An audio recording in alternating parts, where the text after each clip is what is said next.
try to show them that these guys, they fail. They're not perfect, but they're not afraid of failure.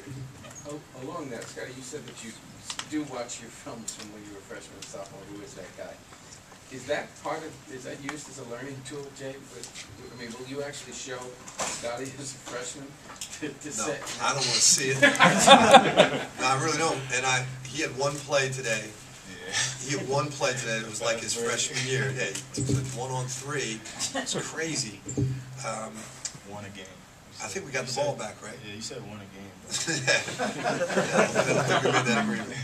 But we do talk about it a lot with our guys. You know, he has the record, I think, for most turnovers in a game as a freshman. I think he had 9 here against Pitt. And we talk about that. That's all right. You know, when you're a freshman, that's okay. Now it's not. You know, and that's where he's improved. Does he get one again? Not one of those shots. Not one of those. No more 1 on 3s. What does Pena mean for you guys? I know he didn't have a big numbers game, but just the way he defended, and I'll tell you what he's really. You know, he's a forward who can guard. What makes that difficult is Monroe can come away from the basket and put the ball on the floor, and they're a really good team. This is I don't know if I got to say it, but this is a really good win because I think they're going to be one of the top teams in the country. And Tone can go away from the basket and guard Monroe, and then battle with him inside. Whereas Move still as a young guy, when Monroe comes away from the basket, and that might have been some of his struggle today.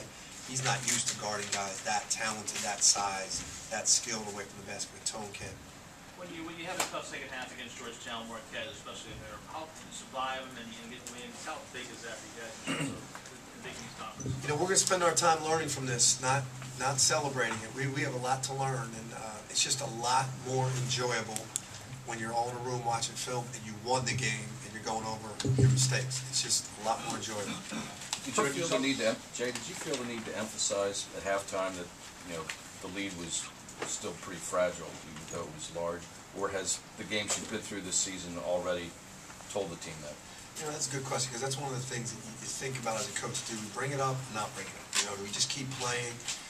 And I did bring up the fact that they were down 19 in the second half to Connecticut, and Freeman went off, and they're going to look to go to Freeman, and Monroe's going to try to take over because he had a great first half. We talked about it.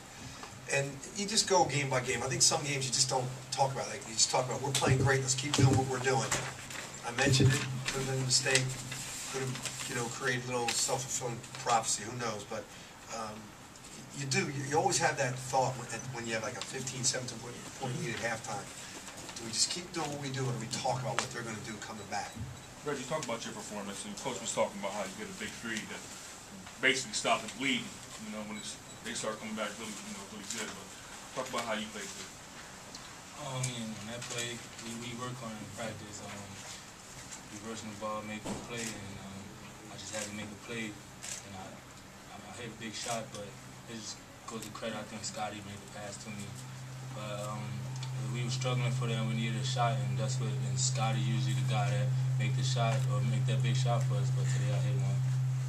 For both players, 5 straight losses to Georgetown before today. I know the coach is going to say every conference game is equally important, and he's right, but was there any sense amongst the players of, we got to beat these guys?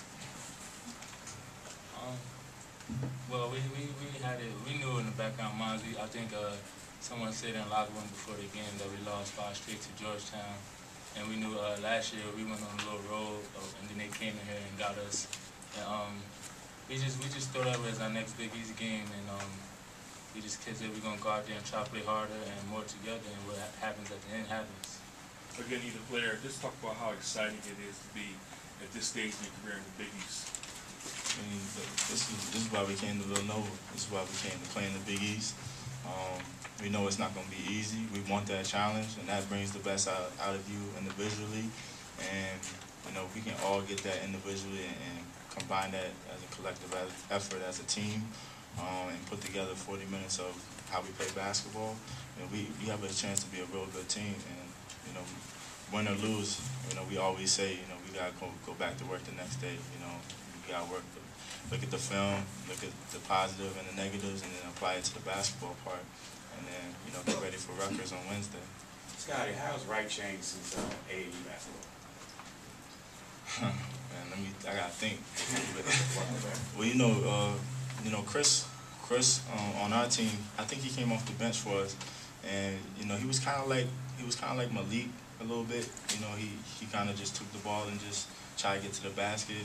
But you know even though he didn't have a big scoring game, you know he did a good job of just letting other people take over the game. He didn't feel like it didn't seem like he felt like he had to do it all himself. When at times maybe in his development he's been like that, but he's turned into a heck of a player. I've seen him a lot over the years, and especially this season. So Thank you.